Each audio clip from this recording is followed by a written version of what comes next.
I wanted to come back on the music video of Nibelungen, in which you teleport yourself in the famous movie by Fritz Lang, and I just wanted to ask you, what was your story with German expressionism? Because it's very present in the Gothic universe, I would say, but everybody has their own story with how they encountered silent cinema, and more specifically German silent cinema, and I just wanted to know if you could share your story with German expressionism with us.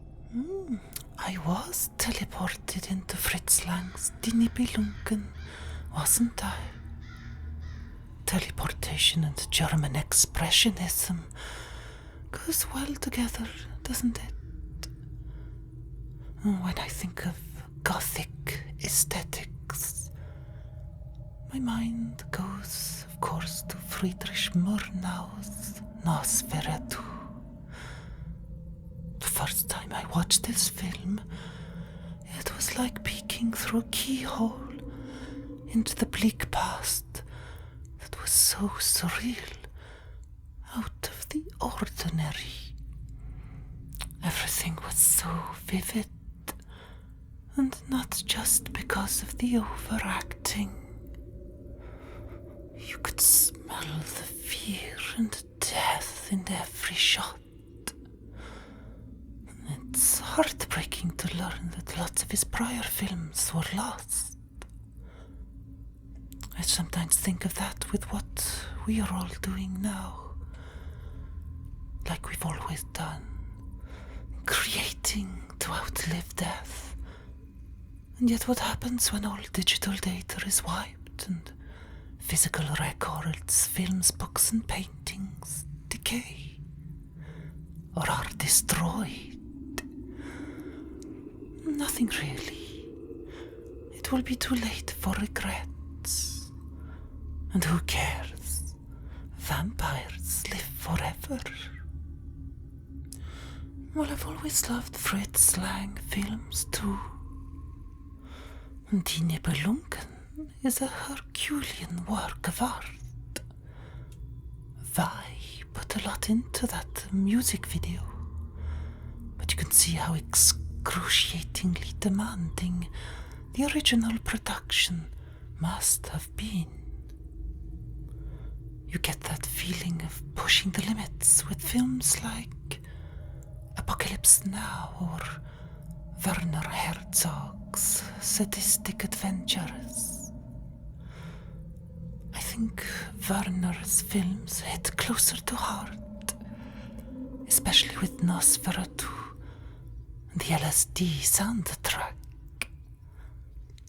The most basic everyday scenes, like eating and walking and breathing, all become so vibrant. A bit like ukiyo-e, woodblock prints. And then there's the salacious gloom that lingers in all these works of art, like a sensuous dip into something sinister you fear, but brings you back to life in an elegant or grotesque fashion. There's also a sense of nostalgia in German expressionism, which goes back to remembering things in a different way, like I talked about before. The nostalgia of bitter times glorifies or amplifies the actual facts and turns the dull events of the past into something almost sacred. A corpse on a cross. Look what that got turned into. This question is also related to what you recently announced on social media, the fact that Hyldr is going to be playing in Germany as well as in Belgium. On a more like practical aspect, how did this opportunity come to you, and how do you feel about playing specifically in Germany, in the land of expressionism and the country that saw the birth of Nibelungen, Fritz Lang, Murnau, etc.? Did I hear you say that Hyldr is going to Germany and Belgium?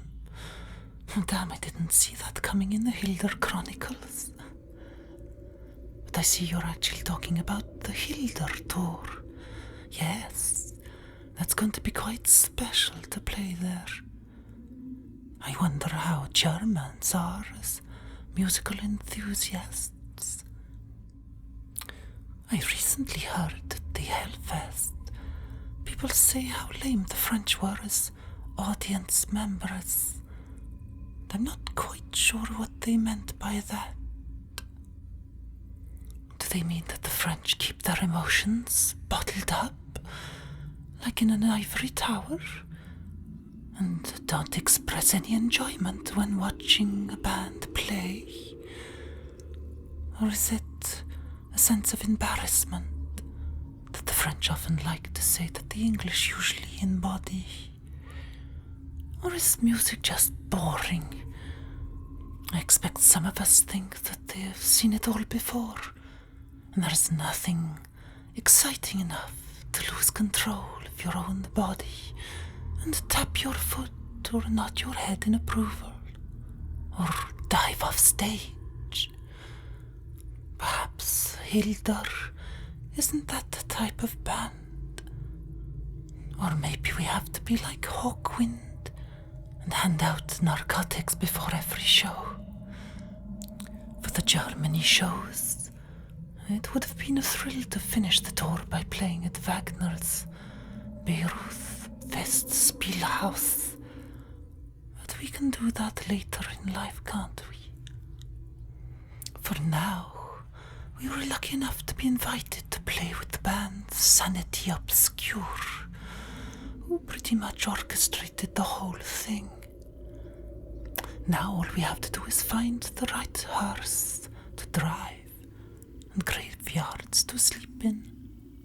I'm mainly interested in getting lost in the forests there, if they are as enchanting as they say.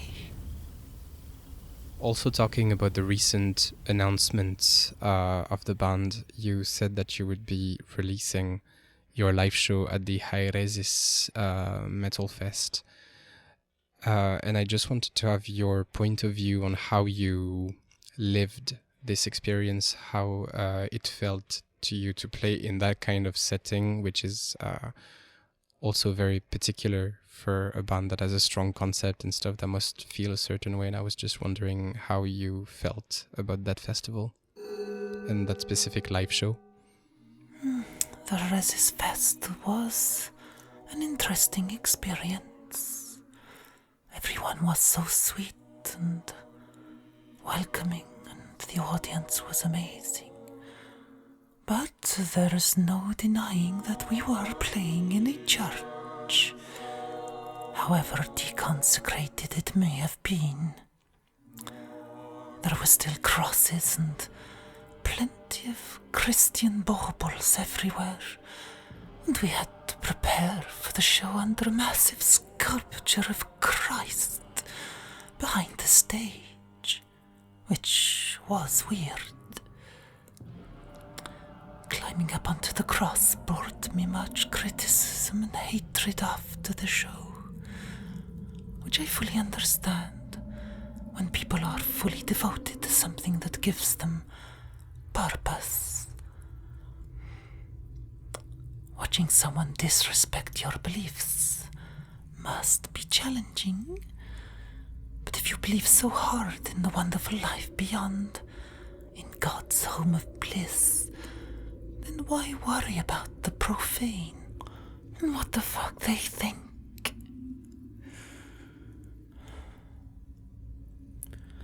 I simply despise what religion is designed for, and we all know what that is. I also despise using these powerful instruments of mass manipulation to abuse children. Whenever I enter a church, I never feel the wrath of God for living in sin. I simply hear the sobbing and cries of despair of all dead children crushed under the wheel of religious abuse. During the show, I remember one specific moment when singing the words to Woodland Shrine. There are also other moments during the set that pointed fingers at the army of the faith. But during that song, I recall singing the words, "Kids are rocks and they keep on falling off the cliffs. I'm sorry for my teeth as you fall inside." And at that precise moment, I look up and see a blonde mother with her very young girl standing at the entrance of the church, listening to us with such amazement or fear, I couldn't tell which. The mother even asked for a photo after the show, and it made me feel a bit sad. The pale little fairy who's on my Instagram page did look terrified and attracted at the same time to the flame, with parents pushing her forwards. It's okay, she doesn't bite. It reminded me of that time when innocence dies too early, when some are pushed off white cliffs of purity into the jaws of what lies below. Unapologetic people, machines ready to chew you up alive and spit you out again so you can fall back down again. The rocks keep falling off the cliffs and eventually turn into sand. And of course, sand can be made into glass, and glass fills the holes in beautiful buildings like the ones at the Haeresis Festival. There's no denying, though, that on a hot day like the one of the Haeresis Fest, temples are quite refreshing. They were designed that way to attract the moths and give you that uplifting yet daunting feeling when entering such awesome buildings. The reverberation sound, the high roofs, the cold marble indifference, the cold out of reach, the blood and the flesh, it's all there. A real bestseller success story. Now, I wanted to conclude this interview with something that feels important to me, and I hope I'm not misled. But I wanted to ask you how you perceived your role in the narrative of Hyldr, not only as an author, but also as a character, because, of course, every author puts a little bit of themselves in any narrative they write. But we could also say that for the case of the Hyldr Chronicles and the Hyldr band, we could say that you went beyond the aspect of being an author, because like it's you that appears in the music videos, in Nibelungen, in your interpretation as well of the text kind of like puts you as well in the shoes of a character. And so I was wondering, first of all, if you felt in any way that way, like that you're not just the author, but also kind of part of this story as a character, and how you perceived your role in it, once again, as purely belonging to the narrative as a character. Well, you said it yourself. When singing a song or writing a story, you are put in the shoes of a character. On stage, I do become schooled. Ogni, Kyoko, or Hyldr when singing their stories. And at the same time, the story is a trap and captures the singer. I sometimes get dragged too far into the themes, and there is sometimes little fiction left to play with. You shouldn't be around me at times like that. And I have to apologize for speaking to you very briefly before the Haeresis show. In the Hyldr Chronicles, I can't say that any one character depicts myself as a person. That would be too dull. And yet the island of Vanaheim and Nebelwood have dragged me into the pages somehow. It's an interesting balance. Like Kyoko's name, that can be written in Japanese as mirror or an echo, one that mildly reflects perhaps the author, and also can be understood as apricot, which is of course a fruit of a tree, a figment of my imagination.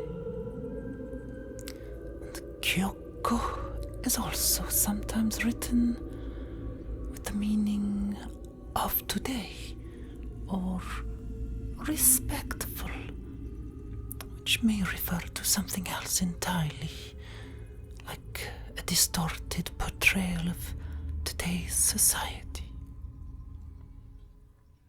And also to finish for good with this series of questions, is there anything that I may have forgotten, or something that I may have missed, or something important that I failed to see that you would like people to know, to hear about, and to understand with your work? Well, you've dived into many aspects of my work, and I would like to thank you again for your diligence. One's creations are just simple reflections, distorted mirrors and echoes of our digested experiences and memories, like I said before. Whatever happened to me in Japan, in England, and everywhere else needed to be deformed and twisted to make it easier to deal with. Sounds like I'm in therapy. I can recall the smell of burning plastic and dancing blue flames of my toys as a kid, when my parents were always on the move. The blue sirens screaming in Tokyo after what went down there. The snowstorms of flies buzzing into my brain all night as I stared at the TV set at my grandparents' house. All that matters little if we can't put the phone down or the microphone and not feel the miraculous beauty of breathing in and out again. For now, I think Kyoko is spelled of today, but that's the beauty of breathing. It comes in as oxygen and slithers back out of your lips as carbon dioxide. That's all I had to add. Praise hell, Adrien, and thank you for your digging deeper. You found the body, and one day down the line we can try the autopsy. Thank you so much. Bye.